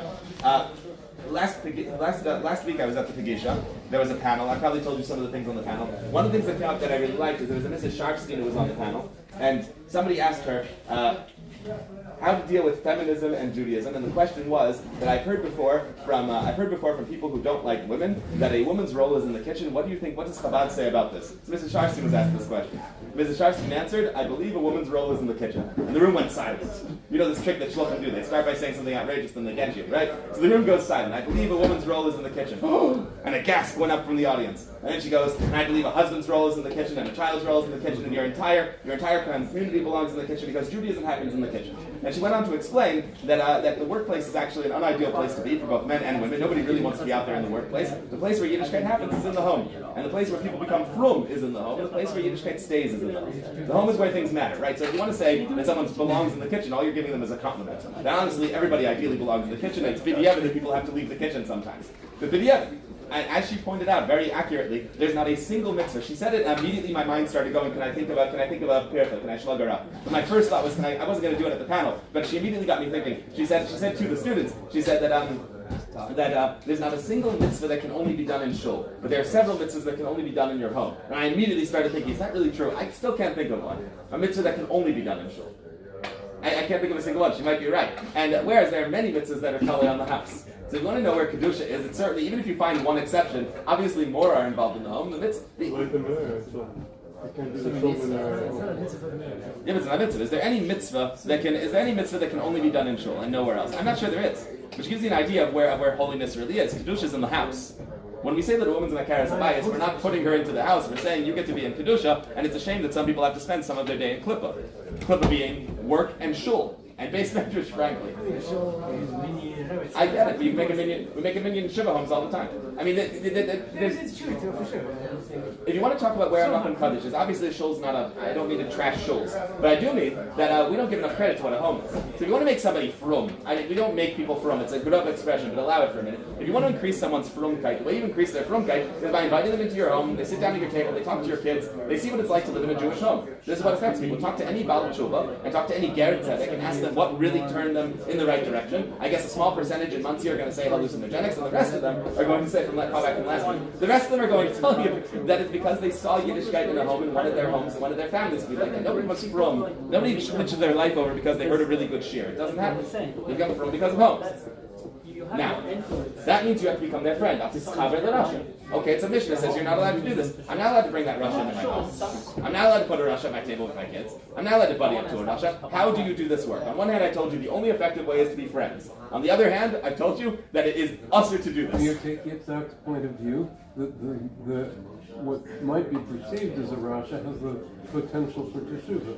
Okay, but right now he's not. So once he does tshuva, he can come to my home. But how do you ever get them to do tshuva? The only path to tshuva is chibur. I mean, you can only the only real way to bring somebody close is to close to Yiddishkeit, is to bring them close to you first. Mishnah says they're not allowed anywhere near you. How are we supposed to bring them close if we're not allowed anywhere near them? It's a stira. The Rebbe addresses this question. And the Rebbe would have to, right? The Rebbe kind of has to.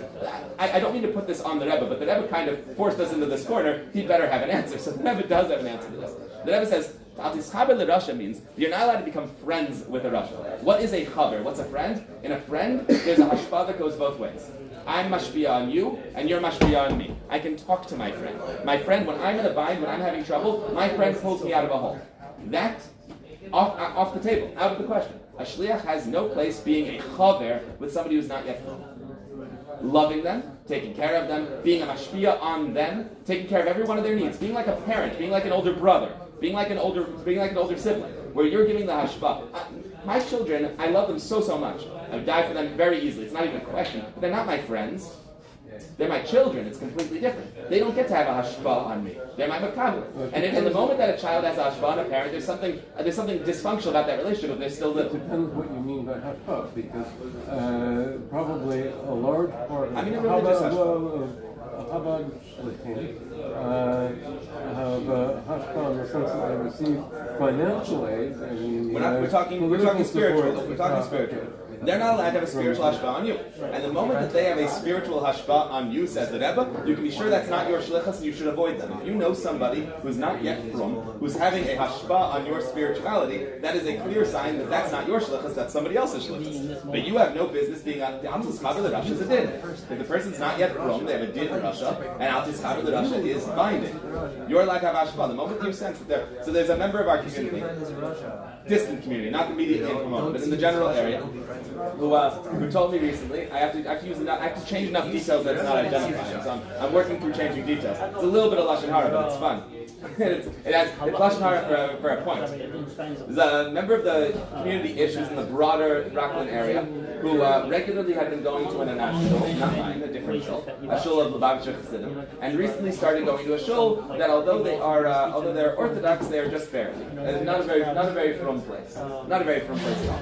Where things happen that are patently inappropriate, but technically an Orthodox shul. And he didn't start going there to daven. He started going there because he started giving a shir there. And he just gives a shir and leaves. And he wanted to have a positive effect on them, so he started giving classes there, which is a beautiful thing. This is very much what we do. We go to places that are not quite holding yet. We try to bring them up to a higher level. So he goes there to give a shir.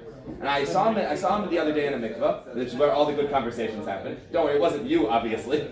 You're looking like all guilty. Just because I saw you in the mikveh doesn't mean we have this conversation. I saw him in the mikveh, and I asked him, how are things going over there? And he said, Baruch Hashem, they're going great. And I said, are you having an effect on them? He said, yes. And thank God they're having an effect on me too. And I said, wait a minute. What are we talking about? Do you mean that you're inspired by how they've increased the Yiddish game? He goes, no, I think, I think their version of things has what to offer us too. And I said, you better get out. Then you just crossed the line. That doesn't work anymore. If the people you're trying to have an impact on are having an impact on you, then you're not welcome there. Show up, be proud of what you are, be proud of authentic Yiddishkeit, halachic Judaism. And if some of the things they're doing that are not so al pi halacha, which was what he was saying, some of the things they do that are not so al pi halacha, he's finding that he can work them into his aveda. That is a red flag. That's a red flag. You asked what happened to, I don't want to say names, but you asked what happened to certain people who didn't have such success. It's because they were impacted by their environment. Now, how in the world do we get into this? You can learn something from everybody, but not Torah from everybody. Something. For example, Chachma b'gayim tamim, Torah b'gayim al tamim. Now, they'll have the goyim, of course, but goyim is still an Indian here. The idea is that Chachma, wisdom, you can learn from anybody, and certain positive attributes, like Zushya from Anapoli, he learned 10 things from a Ganav. You can learn Midas from anybody, but Yiddishkeit, Torah, you can only learn from Torah. On one hand, you can learn from anybody. On the other hand, the Gemara says that if your Rav is not like a Malach, don't learn anything from him. Torah can only be taught by Torah can only be learned from the source. I understand that everybody has something to offer. It's a fine line, and err on the side of being ignorant. Certain cultural things that they like, they do. Yeah, and I'll tell you, err on the side of caution. From years of personal experience and years of experience with Mushbayim who are out there, let me tell you something. Err on the side of caution. If you find that you like the stuff that they're into, maybe take a step back. I used to give a shir at a community where they were from ish, 1 foot in, 1 foot out, sort of a modern liberal community. I used to give a shir there, and when they were in shir, it was always fine. We gave shir, it was always Torah. But after the shir, they would go and they would shoot pool. That's what they would do. They'd go to a pool hall, like one of these bowling alleys where you smoke and you shoot pool. That's what they would do after the shir. It was part of their schedule. So the guys would come and hear my shir, and then afterwards they would go and shoot pool. And one time they invited me. They said, Rabbi, we really like hanging out. Will you come shoot pool with us? And I think that there is a Yetzer Hara to do that. There's a Yetzer Hara that, if you really want to have an effect on people, go shoot pool with them. But the fact is, our Rebbe makes it very clear, not when they're shooting pool.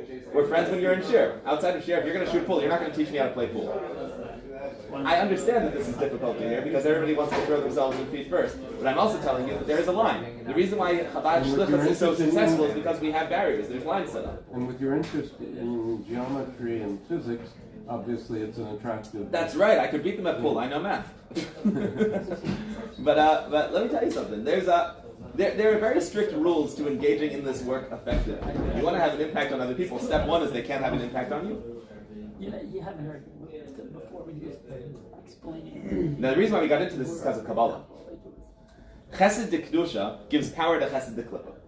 And the way that Chesed de Kedusha gives power to Chesed de Klippa is Chesed de Kedusha is an ineffective shliach.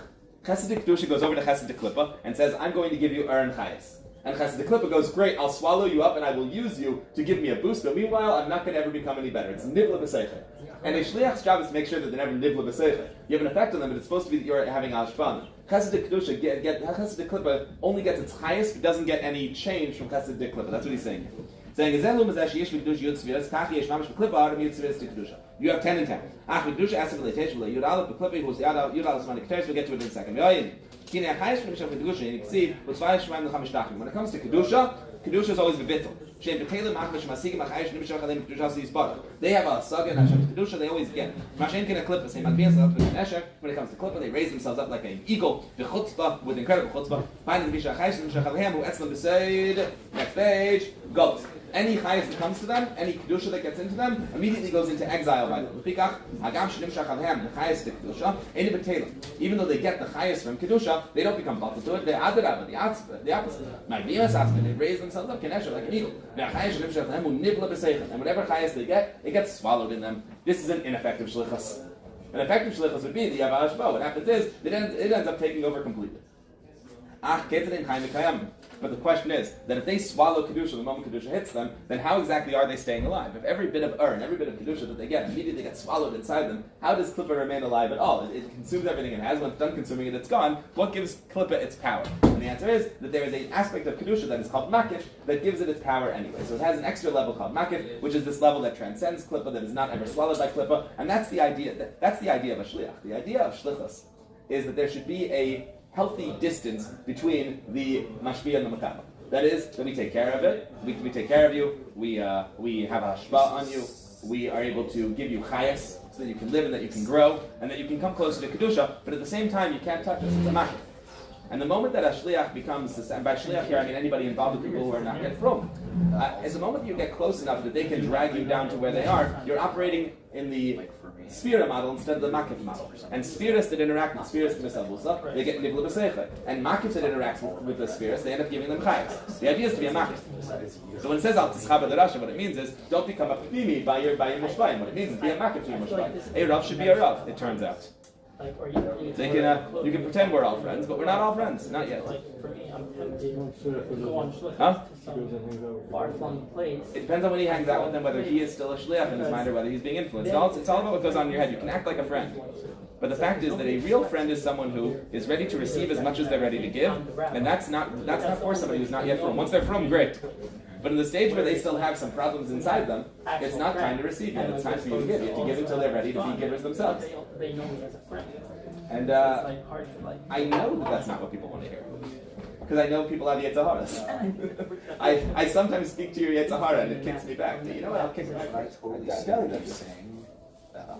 Baruch Hashem, we can all be friends. Everybody here is good enough to be my friend. But the fact is that if you want to interact with something that's not yet holding, you need to be at the level of Makif. You can't be at the level of Pnimi. It doesn't work. It doesn't work. What's the point of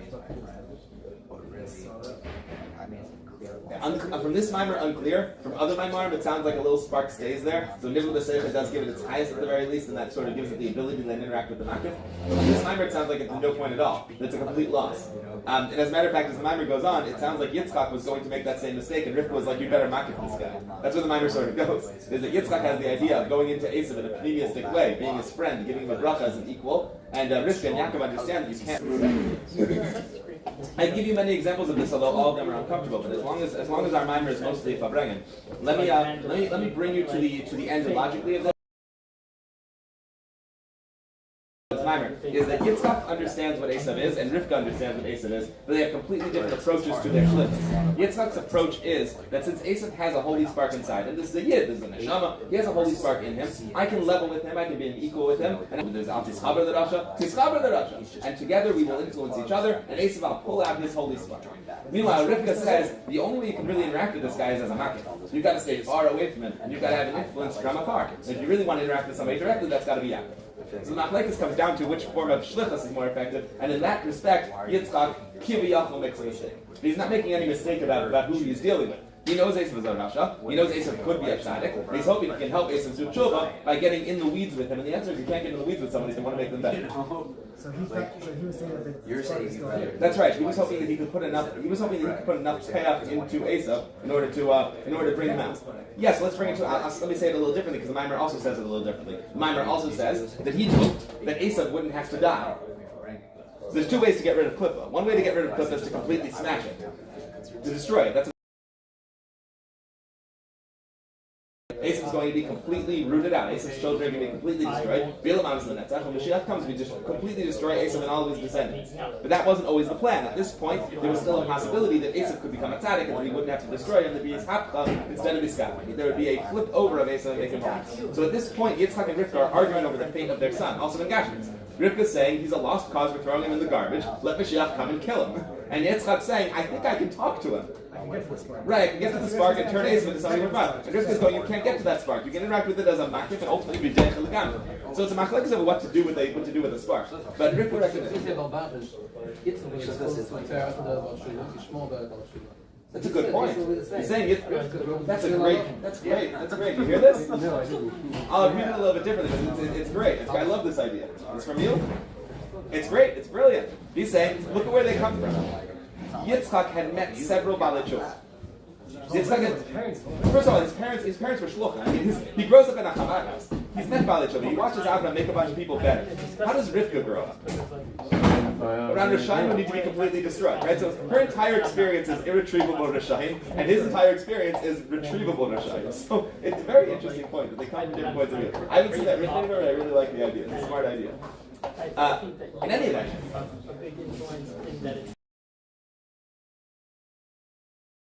plays out on actual real stories from the front lines. Yeah. But if Yitzhak actually sees Gehinnom happening before Esau, when Esau finally comes in, how is it that he then gives him the baraka that causes Esau to be able to continue to perpetuate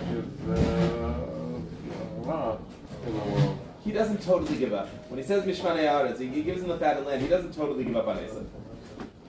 He recognizes Rivka's right, but he doesn't completely give up. He gives him something. You need water? Here.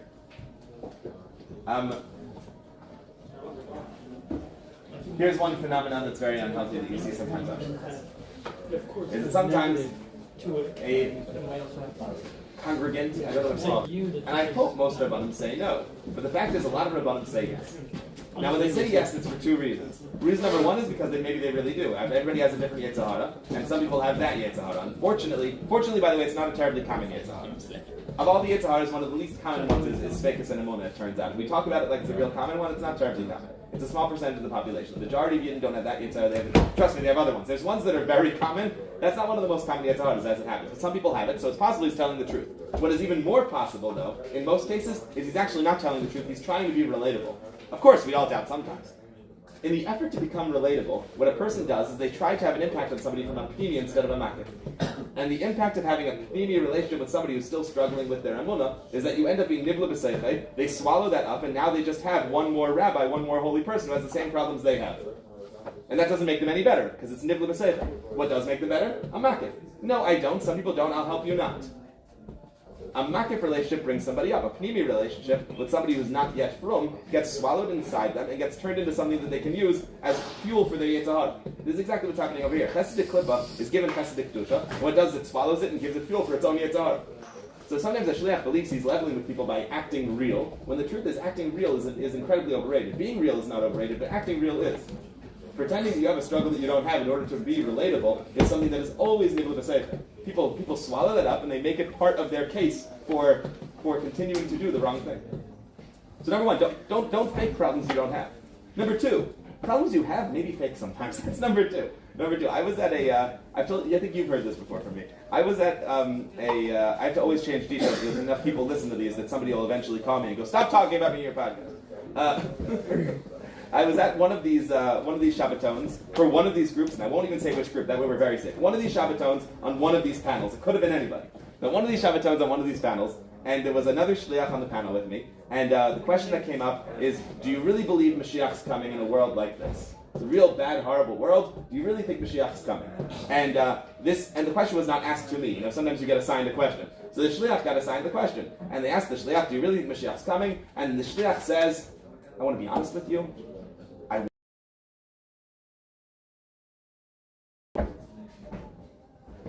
Now, was anything gained that day? First of all, it's a terrible answer. Second of all, it might be true. It might be true. There's nothing wrong with being honest and being vulnerable. You know where to be honest and vulnerable? Among your chaverim. Sit down with other chassidim and fabreng about the fact that you're struggling with an area of Yiddishkeit. Beautiful. That's what a fabreng is. In a room full of people, this was a Shabbaton of people who were not yet frum. Some 200, 300 people who are not yet frum, or not yet keeping Shabbos and Kashrus, heard a shliach say he's not sure Mashiach's coming. That's not the forum for confessions. That's not the forum for confessions. The forum for confessions is a fabrengin among your friends. So number one, it's just not the place. Pass on the question. So number one, not the place and not the time. Number two, he's wrong about himself. The fact is that every Yid believes fundamentally in Hashem. Every Yid fundamentally believes in the Yikdei Emunah. A person might, at the surface, have a Yetzer Hara, but to say that I authentically have a problem is authentically wrong. Authentically, every Yid is authentically frum. Every Yid authentically already believes. This is the answer you'll find from the Rebbe in almost every shiloh where people write to the Rebbe about Sfekus and Emunah. The Rebbe will start off by saying, first of all, you're wrong about yourself. You don't have any Sfekus and Emunah. Second of all, you have a Yetzer Hara. Welcome to the team. Welcome to the club. Who doesn't have a Yetzer Hara? You and every other chassid. Yetzer Haras exist. So if you want to come and say, I have a Yetzer Hara where I struggle with something, but at the end of the day, I believe, that's fine. But to be wrong about yourself is not a particular mila either. That's fantastic answer. But what we're seeing in our Maimer today is that this doesn't work in Kabbalah either. Is that when Kedusha tries to level with Klippa and tries to have a pneumistic relationship with it, not a chitzeniistic relationship, a pneumi instead of a makif, what happens is the Klippa just grabs it, is nivla b'seicha, swallows it, and ends up making it part of its own problem. So now all these Talmidim, all these people who listen, what do they have? They now have a rabbi in their corner who also isn't sure Mashiach is coming. It's nivla. It doesn't end up making a difference. Yeah. What? Okay, sure.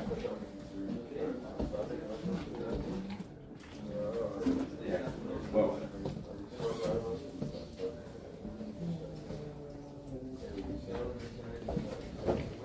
Okay, let's go back into the minor. Unless we're done. How long have we been going? We've been talking forever. Let's do a little more of the minor. We started late. We did start late. Yeah, so we have Okay. 40 minutes. Fine. This is exactly what happens. And the highest that comes to them, if you reach somebody who's not yet holding, and you go down to their level, and you are and you become somebody who has a hashpa from them the same way they have a hashpa on you, and it's backward and forward, then you are nivla b'seh. How in the world does Klippa exist if Chayas Kedusha is nivla inside? Everything that it receives, it automatically makes part of its problem. How does it have a Chayas at all? It ends up being nothing but Klippa. It is only in Levaina. This is the Levaina. There are 11 Keteras. Each one of the Keteras corresponds to one Sphira and one Klippa that corresponds to it. But there are 11 Keteras, there are only 10 spheres to Kedusha, and only 10 spheres to Klippa. So what is this Yud Aleph? What is this 11 Tzvani Keteras? There is a light that is makif on top of these things, on top of this negativity, and is not completely swallowed by the negativity. That is that there is a way to interact with Klippa that doesn't require getting down and rolling around in the mud with it. There's a way to interact with Klippa that gives it life without also being swallowed by it.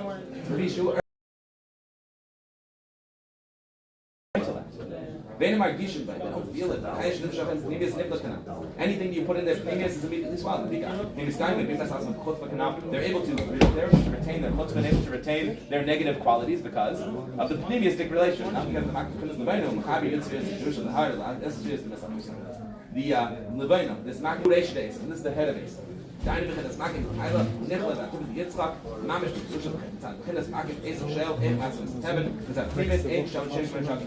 now we've answered at least one of our questions from the mind. One of our questions had been, Yitzchak, we knows that Esav is no good. We know that Yitzchak knows that Esav is no good because when he says Kol Yaakov Edayim B'dei Esav, he's saying, I know that only Yaakov would say Baruch Hashem.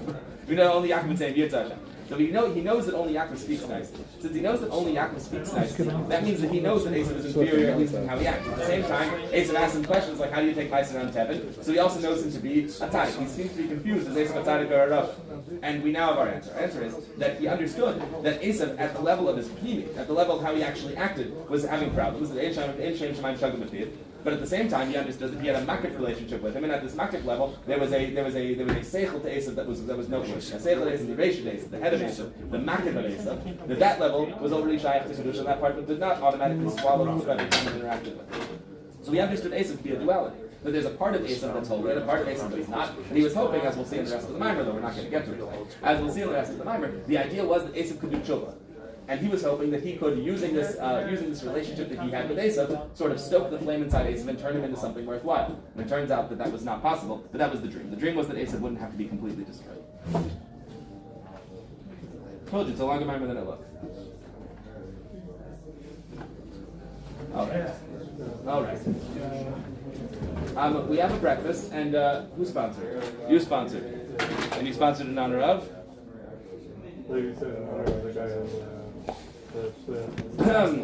He was murdered, he didn't pass away. And, this morning. And doing things the Ilui Nishmasim don't make any sense to me because you can't put something higher than the highest, right? How do you do Ilui Nishmas for someone who, for a shliach that dies on Kiddush Hashem? It's for the world. There we go. Ilui Arnisham. You can't push someone higher than that. There's no Ilui Nishmas for us. It's getting more. Yeah.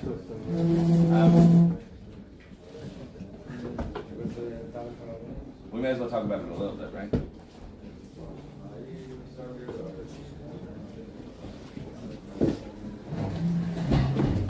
First of all, there's this. Go grab the breakfast. Bring it up.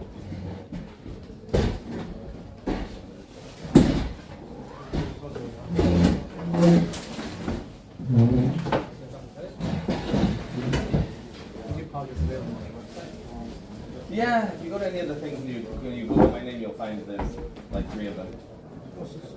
Yeah, sure.